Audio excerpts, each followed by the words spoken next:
Hello दोस्तों, स्वागत है आप सभी का छोटा किसान यूट्यूब चैनल में। तो आज की इस वीडियो में हम बात करेंगे आईबीडी यानी गम्बोरो बीमारी के बारे में। जैसा कि आप लोगों ने सुना होगा, गम्बोरो बीमारी अगर फार्म में आ जाती है तो पोल्ट्री फार्म जो कर रहा है व्यक्ति, उसका काफ़ी सारा हानि हो जाता है। तो इस हानि से बचने के लिए कुछ चीज़ें हम आपको बताएंगे, इसके लक्षण और उपाय कि किस में ज़्यादा आती है, किस नस्ल में कम आती है। तो आज इसी गैम्बोरो बीमारी के बारे में हम बात करने वाले हैं। तो वीडियो को लास्ट तक बने रहिएगा। अगर वीडियो थोड़ा लंबा भी होता है तो पूरा देखिएगा। अगर पोल्ट्री फार्म करते हैं तो भी, और जो भाई पोल्ट्री फार्म को नहीं कर रहे हैं, आगे करना चाहते हैं, वो भी इस वीडियो को पूरा देखें, क्योंकि ये गैम्बोरो बीमारी जो है सबसे घातक बीमारी है पोल्ट्री फार्म के लिए। इसमें सबसे बच्चों की मरने की संख्या सबसे अधिक होती है। इस बीमारी के फार्म पे आ जाने के कारण फार्म 2 दिन 3 दिन के अंदर ही पूरा खाली हो जाता है। तो इस बीमारी के बारे में अवश्य से जानिए। तो चलिए वीडियो को शुरू करते हैं। तो सबसे पहले बात कर लेते हैं कि ये गैम्बोरो बीमारी कितने से कितने सप्ताह के बच्चों में आती है।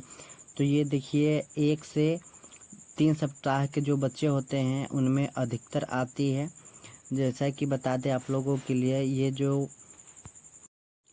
बॉयलर ब्रीड है उसमें अधिकतर ये गैम्बोरो बीमारी देखने को मिलती रहती है, क्योंकि उन सब लोग की सहन क्षमता जो है कि इन सब जो हमारे फार्म पे बच्चे हैं इन सब के अपेक्षा कम होता है। और जो देसी वाले रहते हैं, देसी मुर्गी पालन जो होता है, या फिर घर का हो चाहे फार्म में करते हों, किसी प्रकार से भी, तो उनमें थोड़ा सहन क्षमता ज़्यादा होता है गैम्बोरो बीमारी से लड़ने के लिए। उन सब के जो सहन क्षमता है वो अधिक होती है इन सभी के तुलना में।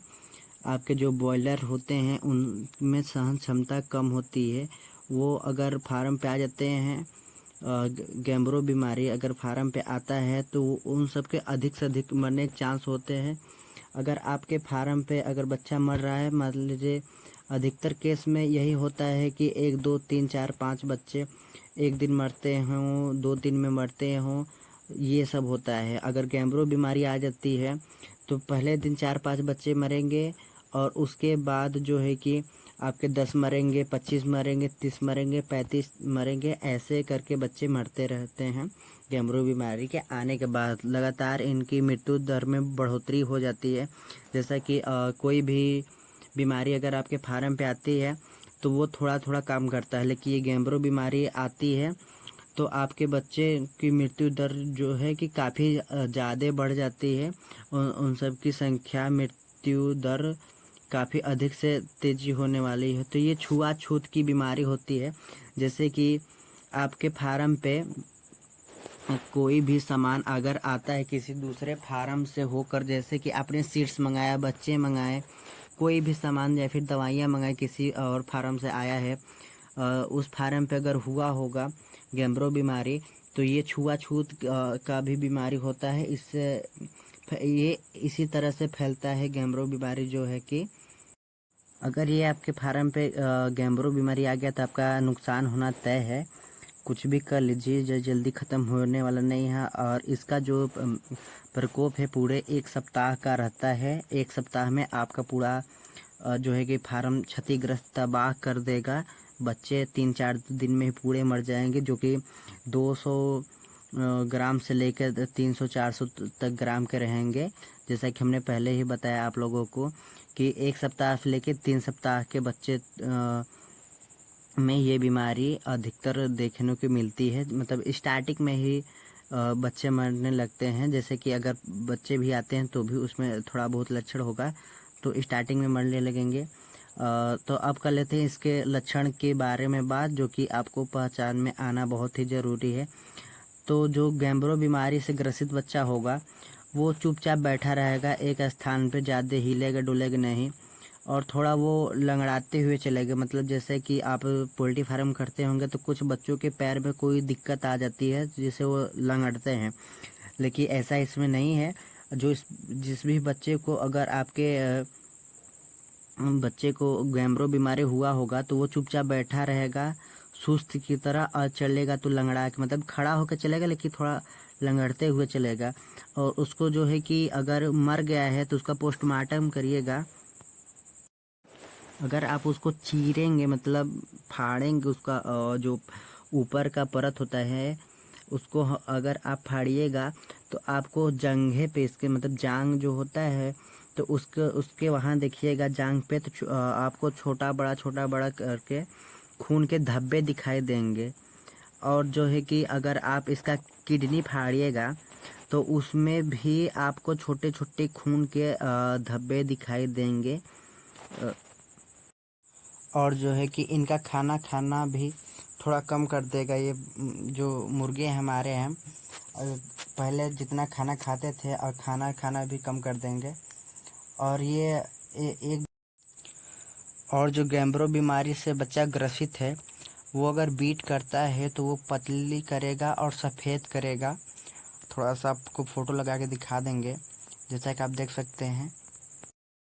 और दूसरा ये है कि जो बच्चा ग्रसित है गैम्ब्रो बीमारी से उसका पंख थोड़ा खड़े टाइप का होगा जैसा कि आप डिस्प्ले पे फ़ोटो देख सकते हैं। इसी प्रकार से उस जो भी बच्चा ग्रसित होगा उसका पंख ऊपर की साइड थोड़ा उल्टा होगा जैसे कि नॉर्मल बच्चों का रहता है सिंपल तो नहीं उस प्रकार से नहीं थोड़ा उल्टा पुल्टा वो पहचान में थोड़ा आ जाता है जो बच्चा बीमारी से ग्रसित हो। तो भाइयों ये हो गई आपकी गैम्ब्रो बीमारी के कुछ लक्षण। अब कर लेते हैं इसके उपचार के बारे में। तो सबसे पहले आपको बता दें कि गैम्ब्रो बीमारी का 100% उपचार कोई भी नहीं है।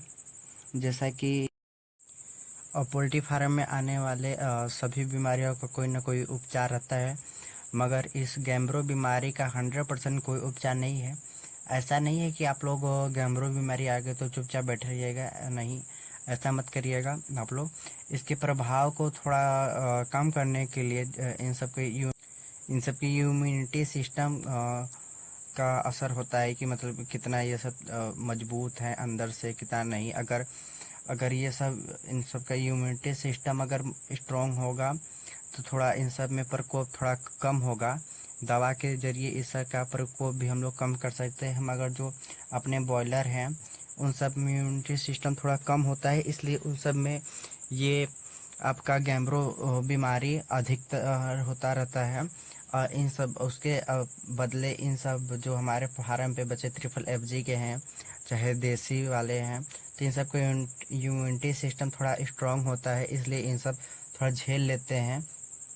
तो दवा के ज़रिए हम इसको जो गैम्ब्रो बीमारी पूरी तरह से ख़त्म नहीं कर सकते मगर दवा के ज़रिए इन सब के जो प्रकोप है उसको थोड़ा कम कर सकते हैं। जो घाटा हमारा ज़्यादा होने वाला है उस घाटे को थोड़ा कम कर सकते हैं मतलब रोकथाम कर ही तो सकते हैं। अगर बैठिएगा तो आपका ज़्यादा से ज़्यादा नुकसान हो जाएगा।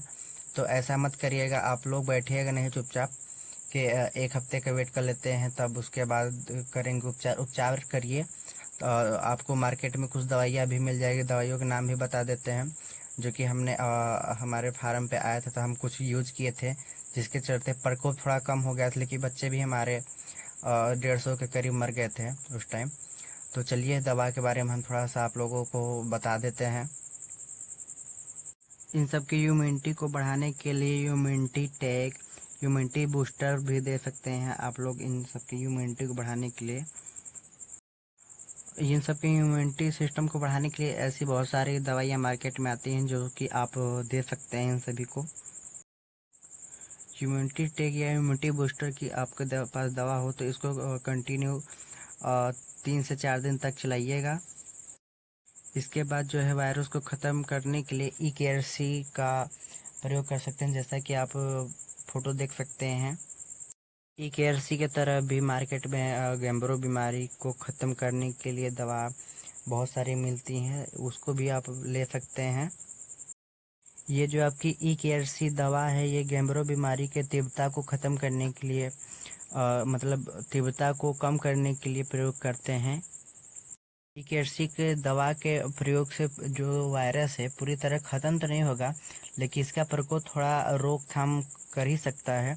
इसका प्रयोग से थोड़ा बच्चों की मरने की संख्या कम हो जाती है और इसका तब तक यूज़ करिएगा जब तक बच्चों में कुछ सुधार ना आ जाए आपको कुछ बदलाव देखने को मिले तब तक फिर 3 से 4 दिन तक चलाइएगा तब तक ये कुछ ना कुछ असर कर ही देता है।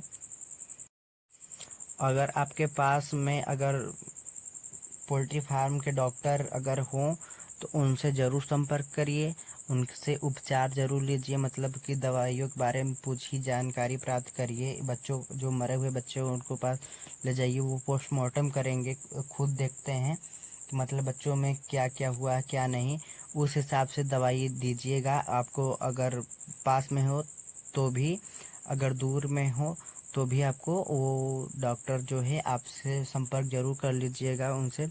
अगर आप नहीं जानते तो जो आपको बच्चे दिलाते हैं उनसे एक बार ज़रूर से बता दीजिएगा, वो सब सारी समस्या आपके सुलझाते हैं, हेल्प करते ही हैं आप लोगों की। तो इस प्रकार से आप गैम्बरो बीमारी का थोड़ा इलाज कर सकते हैं। तो वीडियो कैसा लगा कमेंट करके ज़रूर बताइएगा, और कहाँ कहाँ से ये वीडियो आप लोग देख रहे हैं एक बार ज़रूर से कमेंट करिएगा। तो जो वीडियो आप लोगों को उपयोगी लगा हो तो वीडियो के एक लाइक करके अपने दोस्तों के साथ ज़रूर शेयर करिए जो पोल्ट्री फार्म कर रहे हैं या फिर करना चाहते हैं। और छोटा किसान यूट्यूब चैनल को सब्सक्राइब करके हमारे साथ जुड़ जाइए पोल्ट्री फार्म से संबंधित जानकारी प्राप्त करने के लिए।